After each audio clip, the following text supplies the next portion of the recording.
নমস্কাৰ। মৰিগাঁও জিলাৰ শিলপুখুৰীত এটি নামঘৰ, যিটি নামঘৰ আচলতে যেনেকৈ উমানন্দ মন্দিৰ গুৱাহাটীৰ মাজমজিয়াত ব্ৰহ্মপুত্ৰৰ মাজত, চাৰিওফালে ব্ৰহ্মপুত্ৰৰ মাজতে আছে, যেনেকৈ মাজুলী চাৰিওফালে ব্ৰহ্মপুত্ৰৰ মাজতে নদীদ্বীপটো আছে, তেনেকৈ মৰিগাঁও জিলাৰ শিলপুখুৰী নামৰ সেই গাঁওখনি, সেই ঠাইটুকুৰা, যিখন গাঁও আমাৰ খিলঞ্জীয়া ভূমিপুত্ৰ তিৱাসকলে বসবাস কৰে। কেৱল মাত্ৰ 65 ঘৰ মানুহ আছে সেই গাঁওখনত। তাতে গুৰুজনাৰ যি সৃষ্টি, জাতি জনগোষ্ঠী সকলোকে একাকাৰ কৰি সনাতন ধৰ্ম দৰ্শনৰ তত্ত্ব প্ৰচাৰ প্ৰসাৰ কৰি জীৱ কল্যাণৰ লগতে মানৱ কল্যাণৰ যি ভেটি গঢ়ি থৈ গ'ল, সেই ভেটি য'ত চৰ্চা কৰা হয়, সেই নামঘৰটি কোনোবাই জ্বলাই দিলে। 11 মাৰ্চৰ দিনা সেই নামঘৰটি জ্বলাই দিলে। কোনে জ্বলাইছে? ইতিমধ্যেই মৰিগাঁও জিলা আৰক্ষীয়ে এজনক গ্ৰেপ্তাৰ কৰিছে আৰু তেওঁক জেললৈ প্ৰেৰণ কৰিছে। আমি তেওঁক নামটো জনাৰ পিছতো আজি আমাক নামটো ক'বলৈ প্ৰশাসনৰ ফালৰ পৰা দিয়া হোৱা নাই, বা আমাক অনুৰোধ কৰিছে যে আমি যাতে নামবোৰ এই সময়ত নকওঁ। এই কথাটোৱেই স্পষ্ট কৰি প্ৰমাণ কৰিছে যে সেই জ্বলাই দিয়া মানুহজন কোন হ'ব। কাৰণ কোনো এজন হিন্দুৱে, সি যোনেই নহওক, যি এজন ব্যক্তিয়ে সনাতন হিন্দু ধৰ্মত বিশ্বাস কৰে, পন্থ উপপন্থ যিয়েই নহওক, তেওঁ সুস্থ অৱস্থাতেই থাকক বা অসুস্থ অৱস্থাতেই থাকক, তেওঁ কোনো কাৰণতে গৈ যিকোনো এটা ধৰ্মীয় অনুষ্ঠান জ্বলাই দিব নোৱাৰে।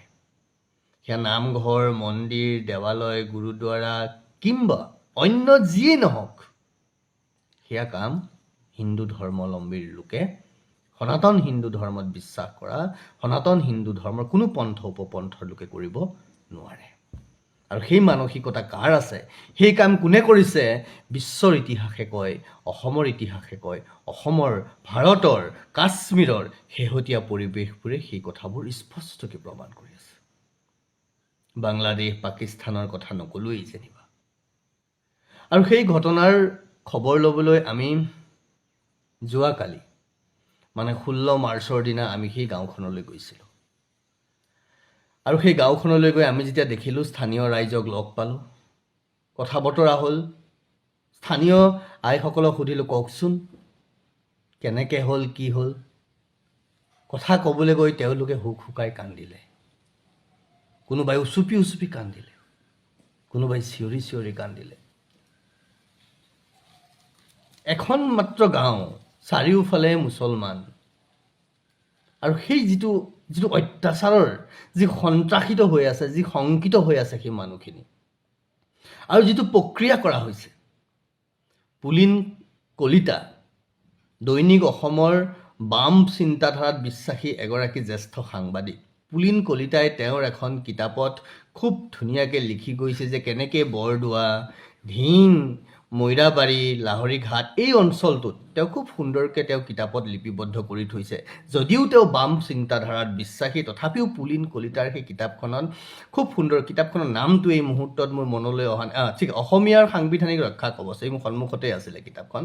পুলিন কলিতাৰ অসমীয়াৰ সাংবিধানিক ৰক্ষা কৱচ নামৰ যিখন কিতাপ, সেই কিতাপখনত পুলিন কলিতাই খুব সুন্দৰকৈ লিখিছে কেনেকৈ মুছলমানৰ মাজত থকা অসমীয়াখিনিক, হিন্দুখিনিক তেওঁলোকে গৰু চুৰ কৰিয়েই হওক, হাঁহ কুকুৰা চুৰ কৰিয়েই হওক, পুখুৰীত মাছ পোহা পুখুৰীত বিষ ঢালিয়েই হওক, এনেকৈ বিভিন্ন প্ৰক্ৰিয়াৰে কি ধৰণে টৰ্চাৰ কৰিছে, নষ্ট কৰিছে, শংকিত কৰিছে, মাটি বাৰী এৰি যাবলৈ বাধ্য কৰিছে, তাৰ খুব সুন্দৰ বৰ্ণনা তেওঁ কৰিছে।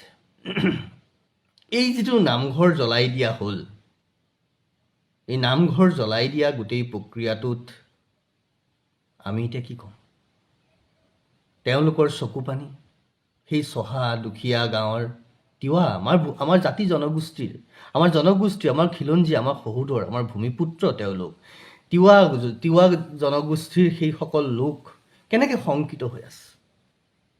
আমাৰ মাজত যদি এঘৰ বা এজনো মুছলমান থাকে, আমি তেওঁলোকক কি ধৰণে সুৰক্ষা দিব লাগে, তেওঁ যাতে কষ্ট নাপায়, আমি সেয়া চিন্তা কৰোঁ। কিন্তু মুছলমানৰ মাজত থকা আমাৰ নিজৰ জাতীয় জীৱনৰ আমাৰ অসমীয়া ভাই বন্ধুসকলে সনাতন হিন্দু ধৰ্ম বিশ্বাসী হিন্দু প্ৰত্যেকজন ভাই বন্ধুৱে কি ধৰণে জীৱন কটাবলগীয়া হৈছে তাৰ সাক্ষী সেই নামঘৰটো, জ্বলি যোৱা নামঘৰটো। তেওঁলোকৰ চকু পানীবোৰ দেখি অলপ সময়ৰ কাৰণে মই ৰুদ্ধ হৈ গৈছিলোঁ, বাকৰুদ্ধ হৈ গৈছিলোঁ। কি ক'ম মই তেওঁলোকৰ আগত? কমেই বা কি, বা ক'বই বা পাৰোঁ কি, কৰিবই বা পাৰোঁ কি? ভিডিঅ'বোৰ আপোনালোকে দেখিব, ভিডিঅ'বোৰ আমি সামাজিক মাধ্যমত দিছোঁ। চৰকাৰে কি কৰি আছে, বাকী অন্যান্যসকলে? আমি কেৱল মাইনৰিটি এইটো সুবিধা, মাইনৰিটিৰ সেইটো সুবিধা, কেৱল মাইনৰিটিৰ সুবিধা কৈছোঁ। কিন্তু মাইনৰিটি য'ত মেজৰিটি হৈছে, আৰু সেই মাইনৰিটি মেজৰিটি হোৱা ঠাইবোৰত যিসকল লোক আমাৰ খিলঞ্জীয়া লোক মাইনৰিটি হৈ কক বকাই আছে, প্ৰতিটো মুহূৰ্তত জীৱনটোক বুকুত সাৱটি লৈ যিসকলে জীয়াই আছে, তেওঁলোকৰ কথা আমি ভাবিছোঁ। এতিয়া ৰাজনৈতিক বতৰ, এইবোৰ কথাৰ হয়তো কোনো মূল্য নাথাকিব। কিন্তু মই অসমৰ সেইসকল ব্যক্তিক কৈছোঁ, অসমীয়া জাতীয় সত্তাত বিশ্বাস কৰা সেইসকল লোকক কৈছোঁ, অসমৰ মুখ্যমন্ত্ৰীৰ লগতে বিভিন্ন দল সংগঠনৰ সকলোকে কৈছোঁ, এই যে তেওঁলোকৰ মাজত, অসুৰৰ মাজত যিবোৰ আমাৰ গাঁও আছে, সৰু সৰু গাঁও আছে, যিবোৰ আমাৰ মানুহ আছে, তেওঁলোকক কিন্তু স্পেচিয়েল প্ৰটেকশ্যনৰ কিবা মেজাৰ লোৱাৰ প্ৰয়োজন আছে। মৰিগাঁও জিলাৰ শিলপুখুৰীত থকা সেই গাঁওখন, তিৱা খিলঞ্জীয়া ভূমিপুত্ৰই বসবাস কৰা সেই গাঁওখনৰ লগতে তেনেকুৱা অসমত বিভিন্ন গাঁও আছে, তেওঁলোকৰ মাজত যিসকলে প্ৰতিটো মুহূৰ্তত জীৱনটোক হাতত লৈ আছে। সেই গাঁওসমূহক চৰকাৰে বিহিত ব্যৱস্থা গ্ৰহণ কৰি তেওঁলোকৰ সুৰক্ষা, তেওঁলোকৰ স্বকীয়তা, তেওঁলোকৰ মৰ্যাদা, তেওঁলোকৰ অস্তিত্ব কি ধৰণে ৰাখিব পাৰে, তাৰ কাৰণে স্পেচিয়েল কিবা ব্যৱস্থাৰ কিন্তু কৰাৰ প্ৰয়োজন আছে বুলি আমি ভাবিছোঁ। তেনেকুৱা গাঁওবোৰ আইডেণ্টিফাই কৰক। কেৱল ক্ষমতা দখলৰ প্ৰক্ৰিয়া হিচাপে ৰাজনৈতিক বা নিৰ্বাচনটোক নলৈ এই গাঁওবোৰক আমি কি ধৰণে সুৰক্ষিত কৰিব পাৰোঁ, তাৰ কাৰণেও কিন্তু অসমৰ চৰকাৰে, ভাৰতৰ চৰকাৰে চিন্তা চৰ্চা কৰাৰ প্ৰয়োজন আছে। আজি এখন কিতাপ পঢ়ি থাকোঁতে এটা বিষয় পালোঁ যে অৰুণোদয়খন খ্ৰীষ্টিয়ান ধৰ্মৰ প্ৰচাৰৰ মুখপাত্ৰ আছিল। মূলতঃ খ্ৰীষ্টিয়ান ধৰ্ম প্ৰচাৰৰ হিচাপেই সেই বাতৰি কাকতখন প্ৰচাৰ কৰা হৈছিল, আৰু যিখনক লৈ আমি অসমীয়াই গৰ্ব কৰোঁ যে অসমীয়াৰ এখন কি প্ৰথম বাতৰি কাকত। কিন্তু তাৰ আধাৰটো কি আছিল? তাৰ আধাৰ ধৰ্ম আছিল। সেই বাতৰি কাকতৰ আধাৰত চন্দ্ৰকুমাৰ আগৰৱালা, আনন্দ চন্দ্ৰ বৰুৱা, গুণাভিৰাম বৰুৱা, তেওঁলোকে অসমীয়া ভাষাটোক হেৰাই যাব ধৰা অসমীয়া ভাষাটোক পুনৰুদ্ধাৰ কৰিছিল। ঠিকেই আছে, তাৰলৈকে ঠিকেই আছিল। কিন্তু মূলভূত বিষয়টো, তেওঁলোকৰ যিটো মূলভূত বিষয় আছিল, সেই মূলভূত বিষয়টো আমি ক'ৰবাত হেৰুৱাই পেলালোঁ নেকি? মই মোৰ মনৰ অনুভৱখিনি কৈছোঁ, বাকী বিচাৰ অসমৰ সচেতন মহলে কৰিব। ধৰ্মটো মই কি ভাবোঁ জানে? আপোনালোকে মোক কয় সদায় ধৰ্ম হিন্দু কৰি থাকক। আপোনালোকে নকৰে, নালাগে কৰিব। আপোনালোকে অনুভৱো কৰিব নালাগে মোৰ কথাখিনি। কিন্তু এবাৰ শুনিব আৰু ভাবিব, মোৰ কাৰণে ধৰ্মটো এই মূৰটো মোৰ কাৰণে ধৰ্মটো ইয়াত আছে। আৰু এই যে ভাষাটো ক'ত আছে? মোৰ মুখত আছে। ভাষাটো কেৱল মুখৰ দ্বাৰাহে আমি কওঁ, মুখত আছে ভাষাটো। কাৰণ যিসকলে মুখেৰে কথা ক'ব নাজানে, যাক আমি বোবা বুলি কওঁ, তেওঁলোকেও কিন্তু আকাৰ আকৃতিৰে কথা ক'ব পাৰে, নিজৰ মনৰ ভাৱ প্ৰকাশ কৰিব পাৰে। আমি যিধৰণে ভাষা প্ৰয়োগ কৰোঁ, সকলোৰে ভাষা আছে, নিজৰ মনৰ ভাৱ প্ৰকাশ কৰা, জীৱ জন্তু চৰাই চিৰিকটি সকলোৰে ভাষা আছে। কিন্তু আমি কেৱল এই মুখখনত লাগি সমগ্ৰ মূৰটো, যিটো ধৰ্ম আমাৰ মূৰটো পাহৰি পেলাইছোঁ। আমি এইটোও পাহৰি পেলাইছোঁ যে এই ধৰ্মটোৰ লগত, এই মূৰটোৰ লগত আমাৰ চকু, কাণ, নাক, মুখ সকলো জড়িত হৈ আছে। যদি এই মূৰটোৱেই নাথাকে, মোৰ মুখখন থাকি কি কাম হ'ব? মোৰ মুখখন থাকিব জানো? আৰু আমাৰ বাকী শৰীৰটো, আমাৰ ৰাষ্ট্ৰখন। কিন্তু আমি সকলোৱে ধৰ্ম এৰিলোঁ, মানে মূৰটো এৰি দিলোঁ, ৰাষ্ট্ৰ এৰি দিলোঁ, শৰীৰটো এৰি দিলোঁ, কেৱল মুখত লাগি থাকিলোঁ। মূৰটো থাকিলে, শৰীৰটো থাকিলে, মুখখন এনেই থাকিব। যদি মূৰটোৱেই নাথাকে, শৰীৰটোৱেই নাথাকে, কেৱল মুখখন লৈ কি কৰিম আমি? মাতৃধৰ্ম আমাৰ প্ৰথম কথা, তাৰপিছত মাতৃভূমি এই শৰীৰটো, তাৰপিছত মোৰ মাতৃভাষা। এই তিনিওটা বস্তু, তিনিওটা নিজৰ নিজৰ স্বকীয়তা স্বাভিমান বজাই জীয়াই ৰাখিব পাৰিব লাগিব। সকলোৱে পাৰিছে পৃথিৱীত, সকলোৱে কৰি আছে। নিজৰ ধৰ্মৰ বুনিয়াদত সেয়া খ্ৰীষ্টিয়ানেই কওক, সেয়া ইছলামেই কওক, মুছলমানেই কওক, বাকী যিয়েই নকওক, পৃথিৱীৰ যিমান আছে অসমীয়াৰ বাহিৰে সকলোৱে ধৰ্মৰ ভেটিত নিজৰ সভ্যতা, নিজৰ সংস্কৃতি, নিজৰ ভাষা জীয়াই ৰাখিছে, আগুৱাই লৈ আহিছে। ইংৰাজী ভাষাৰ প্ৰচাৰৰ কাৰণে তেওঁলোকে ইংৰাজী স্কুল পাতিছে খ্ৰীষ্টিয়ান মিছনেৰীসকলে 1817 চনত গুৱাহাটীত প্ৰথমখন। আৰু তাৰপিছত তেওঁলোকে বাতৰি কাকতো কৰিছে কি বুলি, ধৰ্ম প্ৰচাৰৰ লগত কি কৰিছে, ইংৰাজী ভাষাও লগে লগে লৈ গৈছে। কিন্তু আমি ভাষা কৰি কেৱল ভাষাটোতেই যেন জাতিটো শেষ হৈ গৈছে, বাকী সকলো পাহৰি গৈছোঁ। সেইকাৰণে চাগে আজি আমাৰ এই অৱস্থা হৈছে নেকি। ধৰ্ম বুলি ক'লে আমি জাপ মাৰি দিওঁ, কিন্তু বাকীবোৰে নকওঁ, বেছি কথা আপোনালোকক নকওঁ। কিন্তু এই যে চকু পানীবোৰ দেখিছে, সেইদিনা মই কৈছোঁ নে, মোৰ সন্মুখত যেতিয়া গাঁৱৰ সেই সহজ সৰল চহা মানুহখিনিয়ে কান্দিছে, তেতিয়া ক'ৰবাত মই নিজক চম্ভালিব পৰা নাছিলোঁ।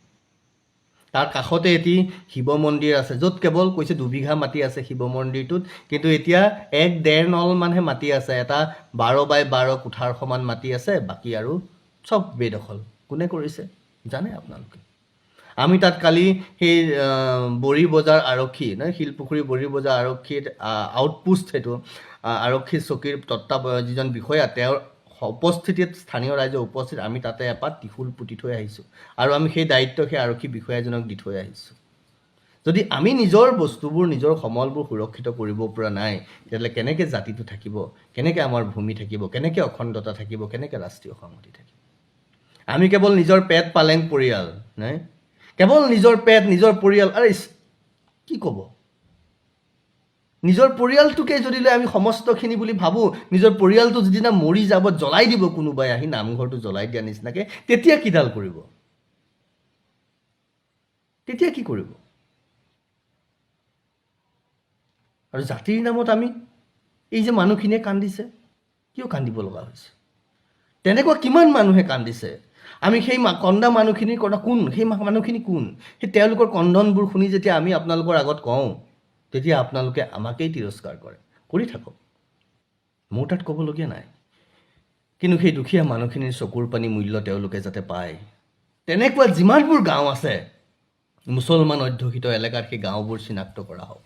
সেই গাঁওবোৰত সম্পূৰ্ণৰূপে যাতে স্বকীয়তা বজাই ৰাখি জীয়াই থাকিব পাৰে মানুহ হিচাপে, সুৰক্ষিতভাৱে, তাৰ কাৰণে অসমৰ চৰকাৰে, ভাৰতৰ চৰকাৰে বিহিত ব্যৱস্থা গ্ৰহণ কৰক। বাকী আপোনালোক সকলো জানে, সকলো বুজে। আৰু যিসকলে নুবুজে তেওঁলোকক বুজাইতো লাভ নাই, গৰুৰ আগত টোকাৰি বাই লাভ নাই। যি নিজৰ পেট পালেং পৰিয়ালকে সৰ্বস্ব বুলি ভাবিছে, নিজৰ পৰিয়ালটোক পোহপাল দিয়েই যি তৎ পোৱা নাই, তেনেকুৱা মানুহকতো বুজাই লাভ নাই। সেই যাক গৰুতকৈও অধম, কাৰণ গৰুক আমি গাই গৰুক মাতৃ বুলি কৈছোঁ, বলদ গৰুক শিৱৰ বাহন বুলি কৈছোঁ। যিবোৰে এইখিনিও বুজি নাপায়, তেওঁলোককতো আচলতে মোৰ মতে তেওঁলোক জীয়াই থকাৰো অধিকাৰ নাই, যিসকলে কেৱল পৰিয়াল পৰিয়াল পৰিয়াল কৰি বাকী চব জলাঞ্জলি দিব পাৰিছে। কৰি থাকক আপোনালোকে। কিন্তু যেতিয়া এটা বিষয়, জাতি, ধৰ্ম আৰু ৰাষ্ট্ৰৰ কথা যেতিয়া আহে, তেতিয়া অন্ততঃ আপোনালোকে সেই বিষয়ত যদি জড়িত হ'ব নোৱাৰে, সেই বিষয় নষ্ট কৰিবলৈ চেষ্টা নকৰিব। কাৰণ গাঁৱৰ সেই মানুহখিনি, তেওঁলোকৰো পৰিয়াল আছে। আজি সেই পৰিয়ালবোৰ কি হৈছে? আপুনি মই মোৰ পৰিয়ালৰ সুৰক্ষাৰ কথা ভাবি থাকোঁতেই তেনেকুৱা হাজাৰ হাজাৰ পৰিয়াল কিন্তু নোহোৱা হৈ গৈছে। হাজাৰ হাজাৰ ঘৰৰ পৰা ছোৱালী বোৱাৰী নোহোৱা হৈ গৈছে। কিয় হৈছে? আপোনালোকে নিজেই বিবেচনা কৰিব।